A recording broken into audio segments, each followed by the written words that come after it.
I say another word, just know that my intentions are pure, but you can't stand to be inside.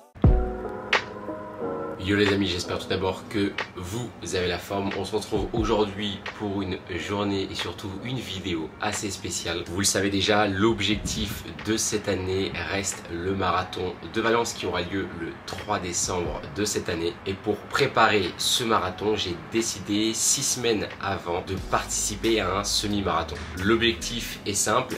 Tester les chaussures de course, la tenue de course, la nutrition de course pour arriver le plus performant possible le jour J du marathon. Nous sommes le samedi 21 octobre, la course a lieu demain. Une superbe course auquel j'avais participé l'an passé, juste avant mon marathon également. Je parle bien évidemment du semi-marathon de Vincennes, du château de Vincennes, avec un départ plutôt tardif aux alentours de 9h30. J'ai regardé la météo pour ce week-end et je sais pas si vous allez bien le voir, mais il pleut et il y a du vent. On va dire que les conditions météo pour cette course ne sont pas ultra favorables, mais on va faire avec. L'objectif, ça va être réellement de tester les allures, les paces estimées pour le marathon. C'est, je l'espère, une course qui va pouvoir me mettre en confiance sur la fin de ma préparation, car vous l'avez vu dans une précédente vidéo, il y a à peine un mois, j'étais blessé au genou. J'ai dû poser à peu près 10 jours d'arrêt. J'ai récupéré progressivement avec du run, de la marche et de la rééducation. J'en ai profité juste après cette vidéo pour vous partager une petite vidéo complète 24 heures avec moi, une vidéo que vous avez plutôt appréciée avec le parcours de Fred. Je vous partagerai à la rentrée de 2024 une vidéo complète présentant ce personnage et son parcours. Et pour ma part, au menu du jour, ce matin en tout cas, on va aller récupérer le dossard. Avant de récupérer le dossard, petit check-out, on va essayer de faire un petit run de 15 à 20 minutes, quelques lignes droites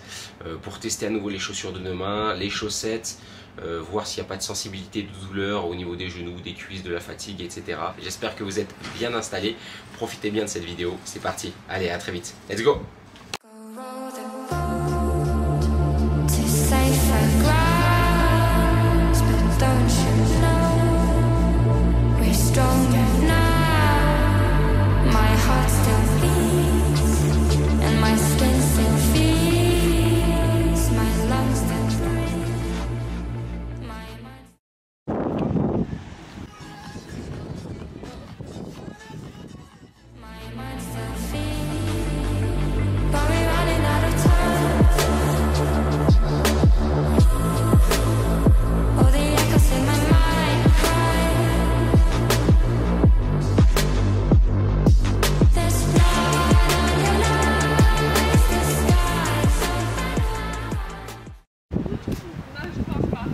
Non mais ouais, comment c'est possible? Il est juste là?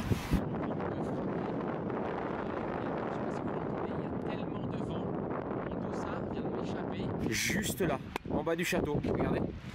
Juste là. Il est où? Il vient de disparaître. Ah, on le voit là, on le voit, ouais. Bon, bonne nouvelle, la sécurité du château nous a dit qu'on pouvait récupérer le dossard. Il faut aller chercher un pompier, enfin la sécurité intérieure, je sais pas trop. On va en profiter pour faire une petite visite. Allez, let's go. On va vous emmener dans les backstage du château de Vincennes, juste avant le semi-marathon.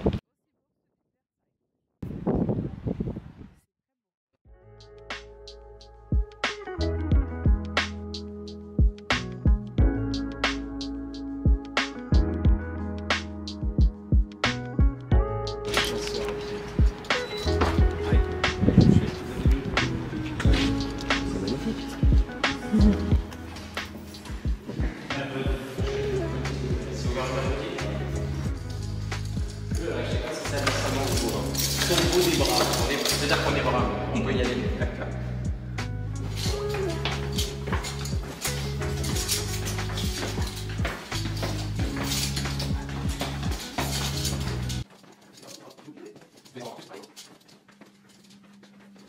Il y en a plus.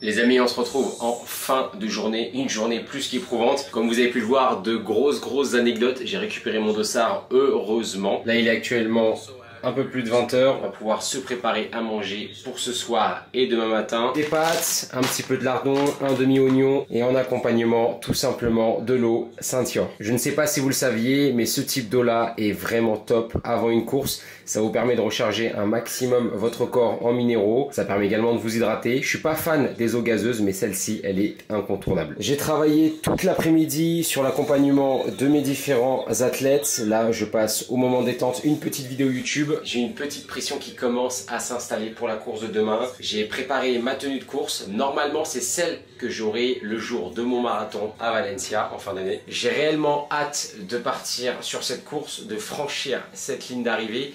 Mais j'ai peur de ne pas atteindre mon objectif. Normalement, la préparation que j'ai mis en place sur ces dernières semaines, ces derniers mois, voire même sur cette année, me porte à croire que le résultat de demain sera plus que favorable. Quoi manger avant une course, le soir ou le matin? J'ai la réponse à votre question. Ne changez jamais vos habitudes alimentaires du jour au lendemain et surtout pas la veille d'une course. Vous avez peut-être vu sur internet, sur Instagram ou même sur TikTok qu'il fallait manger tel type de produit. Ce qui fonctionne à 99% des cas, c'est de manger la même chose la veille de sa course que la veille de ses séances d'entraînement. Si pendant vos entraînements, vous n'avez pas eu de soucis de troubles digestifs, d'envie urgente, d'aller aux toilettes, de douleurs musculaires ou je ne sais quoi, ne changez rien.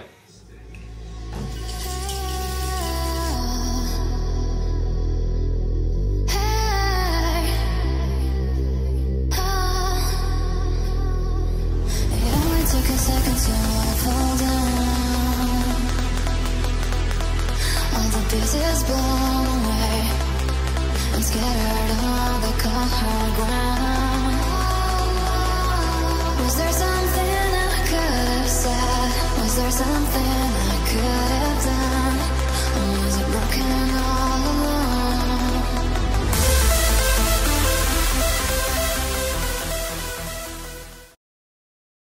Go row the boat to safer grounds, but don't you know we're stronger now? My heart still beats and my skin still feels.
Yes, elle est là. La préparation pour Valence se déroule à merveille. L'objectif de cette course, c'était de tester la forme du moment, de tester les allures, les paces, les gels, la nutrition. Bref, plus que satisfait de ce chrono. Je crois que j'ai enlevé 3, 4, voire 5 minutes sur mon chrono de l'an passé. Vraiment ravi. On se retrouve directement à la maison pour le débrief de cette course. Restez connectés et n'oubliez surtout pas de lâcher votre meilleur pouce bleu pour soutenir la chaîne et les futurs projets. Allez, let's go! Merci. Ça fait c'est où? On se retrouve donc pour le race recap. L'objectif de ce petit moment, c'est de vous partager les détails croustillants de la course. Qu'est-ce qui s'est bien passé, qu'est-ce qui ne s'est pas bien passé. Il y a eu pas mal d'anecdotes sur ce parcours, je crois que j'ai vraiment de la chance pour ça. La course s'est terminée aux alentours de midi, j'ai eu le temps de prendre un petit déjeuner, donc un petit brunch juste après la course et après c'était grosse sieste. Je tiens tout d'abord à vous remercier pour toute la force que vous m'envoyez sur Instagram et sur TikTok. À chaque fois que je participe à une course, vous êtes nombreux et nombreuses à m'envoyer un message, à me soutenir et ça fait plaisir. N'oubliez pas que si vous avez un compte Google, vous pouvez également me soutenir sur la chaîne YouTube en lâchant votre meilleur commentaire et pourquoi pas en me partageant votre meilleur chrono sur ce mi-marathon. Est-ce que vous faites partie de la team 2 heures, 1h45, 1h30 peut-être. Hâte de voir les résultats. Il est actuellement 20 h. Je vais partir sur une petite collation après la sieste. Ananas, banane, un peu de fromage blanc et un peu de muesli. Oui, vous l'avez entendu, je vais aller à la salle ce soir pour me féliciter. C'est mon moment de plaisir. Je me l'accorde juste avant le gros repas de la journée.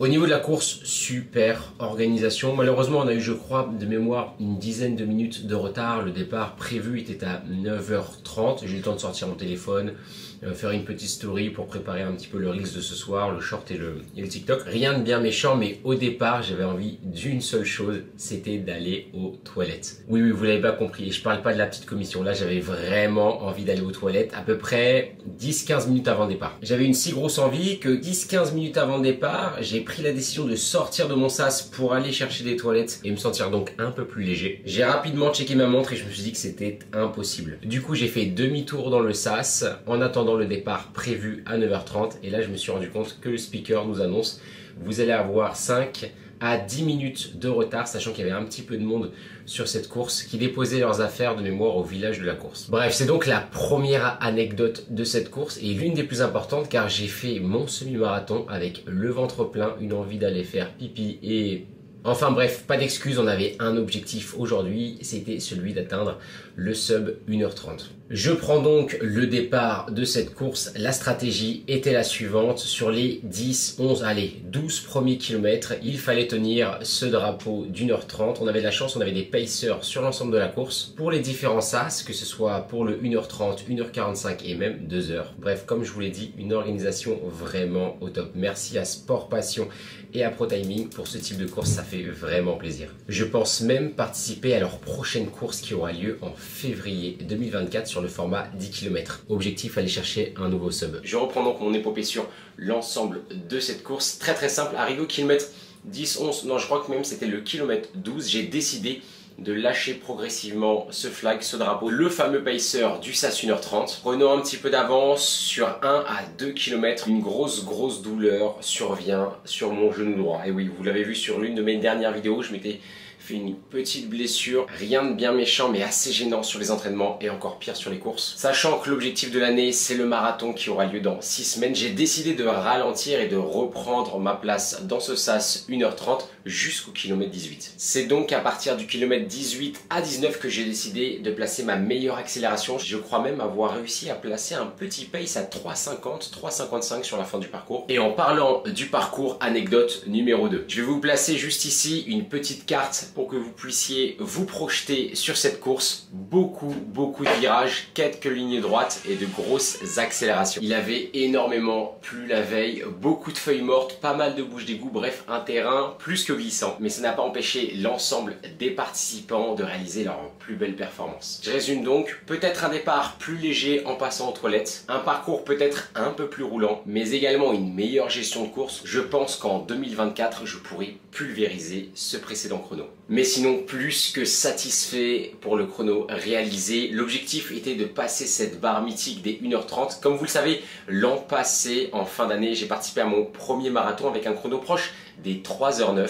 Donc là, je me dis qu'il est clairement possible de faire mieux que 3h09 en décembre à Valence. Hâte de vous préparer les prochaines vidéos. Je pense clairement que si je veux passer un cap en course à pied, il va falloir que je me pose réellement sur mon alimentation. Vous parlez concrètement de sucre, de mes addictions, de ce qui m'empêche réellement de perdre du poids. Je ne sais pas si je retrouverai dans mes archives, mais il y a maintenant quelques mois, je vous avais parlé de mon objectif de perdre progressivement du poids via mon alimentation et mes entraînements. Et je me rends compte clairement que depuis janvier 2023, je tourne tout le temps aux alentours de 79-80 kg. J'ai réduit mes séances d'entraînement en musculation. Je suis passé de 2 à 3 séances par semaine à 1 par semaine, voire 1 toutes les 2 semaines. J'ai augmenté progressivement mon volume en course à pied, mais le poids ne change pas. Je sens qu'il y a quelque chose à faire autour de l'alimentation. Je ne vais pas m'interdire, mais je vais essayer de me pousser à réellement respecter un plan alimentaire au moins moins sur les 3 prochaines semaines. Sachant qu'il en reste 6 avant le marathon, il va falloir que dès demain, je mette de nouvelles choses en place et je vous partagerai peut-être ça dans une prochaine vidéo. En attendant, nous sommes bientôt novembre et même décembre. Je ne sais pas si vous l'avez remarqué, mais cette année 2023 est passée à une vitesse. J'espère en tout cas que vous avez réalisé vos différents objectifs. J'espère que vous êtes prêts pour cette année 2024. Je prends vraiment du plaisir à vous partager toute mon expérience et mes anecdotes sur YouTube. C'est vraiment pas facile de se filmer, de monter, d'étalonner et de vous projeter le meilleur contenu possible. J'essaye au maximum de m'inspirer d'autres créateurs de contenu. En tout cas en France, il y en a vraiment de plus en plus. Je vous laisse donc sur ce petit plan. Là, l'objectif, ça va être de finir cette petite collation avant le gros repas de ce soir. Grosse séance d'entraînement. Je vais essayer de vous partager quelques rushs. Et surtout, entraînez-vous bien, entraînez-vous fort et réalisez l'ensemble de vos objectifs. À la prochaine. Bye bye.